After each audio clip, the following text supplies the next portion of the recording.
अस्सलाम वालेकुम बच्चों, आज क्लास 7th है, subject maths, topic lines and angles, exercise 5.1। आज क्वेश्चन नंबर 9 है। इन द एडजॉइनिंग फिगर क्या लिखता है? इन द एडजॉइनिंग फिगर, आगे फिगर दी गई हुआ है उसके बारे में हमने बताना है। फर्स्ट पार्ट लिखता है is angle 1 adjacent to angle 2। क्या एंगल 1 एंगल 2 का एडजेसेंट एंगल है? हम आगे देखेंगे एंगल 1 कौन सा है। एंगल 1 ये है और एंगल 2 ये है। ये इसका एडजेसेंट एंगल कैसे होता है? ये एक लाइन है, एंगल है AOE, एक एंगल है। इसके बीच वाला एंगल जो है ये इसको एडजेसेंट एंगल कहलाता है। क्या कहता है? एडजेसेंट एंगल कहलाता है। हम इसको लिखेंगे यस, तो एंगल 1 इज एडजेसेंट एंगल 2। अब इसी का दूसरा पार्ट है is angle AOC adjacent to angle AOE। क्या angle AOC adjacent to angle AOE? क्या एंगल AOC जो है इसका एडजेसेंट एंगल है?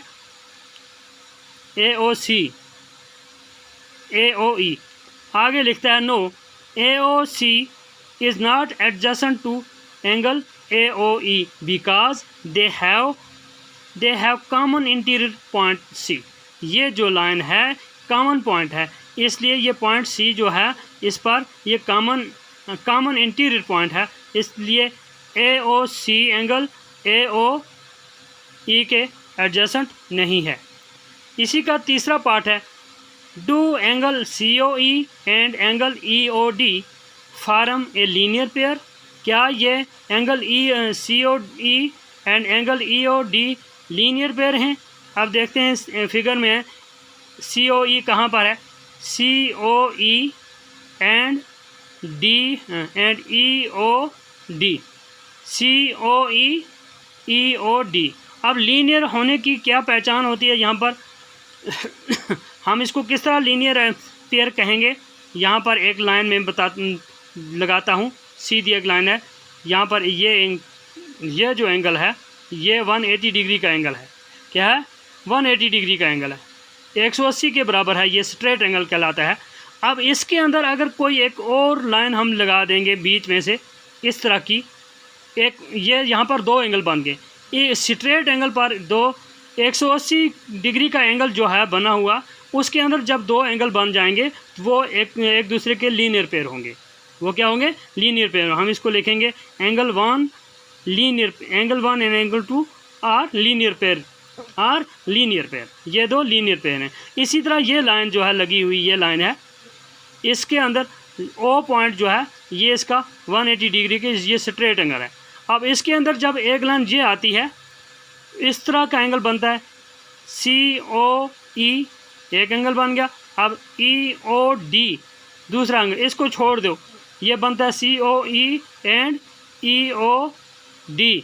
ये दो एंगल जो बनते हैं ये लीनियर पेयर कहलाते हैं। क्या कहलाते हैं? लीनियर पेयर कहलाते हैं। हम इसको लिखेंगे yes, angle COE and angle EOD form a linear pair. अगला पार्ट है इसका are angle BOD and angle DOA supplementary. क्या angle BOD and angle DOA supplementary angle है? देखिए एंगल BOD कौन सा है?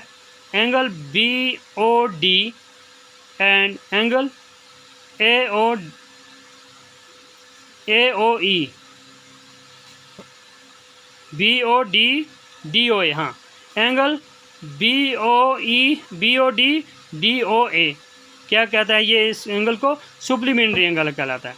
सुप्लीमेंट्री एंगल जो होता है 180 डिग्री के बराबर होता है। जिस तरह ये लीनियर पेयर हैं इसी तरह ये सुप्लीमेंट्री एंगल भी हैं, इसी तरह ये सुप्लीमेंट्री एंगल है। ये एक लाइन जो आती है AOB एंगल है, ये 180 डिग्री के बराबर है। अब जब इसके अंदर एक दूसरी लाइन और लग गई तो ये एक इस 180 को दो हिस्सों में बढ़ देता है। एक छोटा एंगल है, एक बड़ा एंगल है। अब इसको क्या होता है, ये दोनों आपस में लीनियर पेयर भी हो गए लेकिन सुप्लीमेंट्री एंगल भी हो गए, सुप्लीमेंट्री एंगल भी हैं। इसलिए हम इसको लिखेंगे yes, angle BOD and angle DOA are supplementary angle because it's straight angle,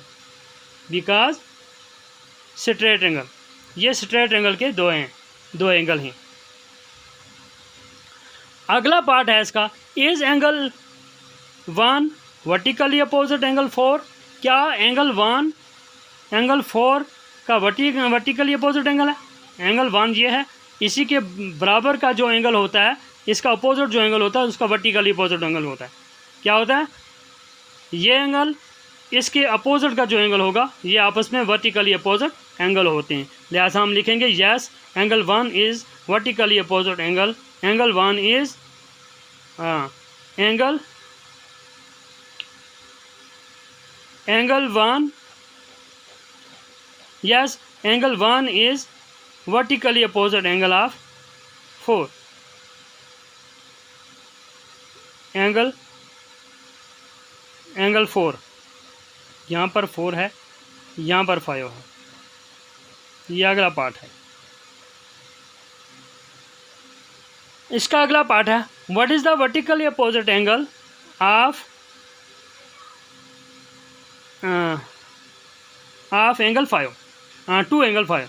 what is the vertically opposite angle to angle 5। अब एंगल 5 जो है, ये एंगल 5, अब इसका वर्टिकली अपोजिट एंगल क्या है? इसका वर्टिकली अपोजिट एंगल क्या आता है? देखिए एंगल 5 कौन सा एंगल है, हम पहले वो देखते हैं। एंगल 5 है AOD जो एंगल 5 है, इसी के वर्टिकली अपोजिट हम देखेंगे एंगल COB। एंगल COB या एंगल BOC कहेंगे इसको, ये वर्टिकली अपोजिट। हम लिखेंगे yes angle BOC is vertically opposite angle of 5। तो इस तरह ये क्वेश्चन कंप्लीट हो गया। अगले दो क्वेश्चन नंबर 10 और 11 ये आप खुद करेंगे। तो उसका अगला क्वेश्चन लेकर कल हाजिर होंगे। तब तक के लिए खुदा हाफिज़।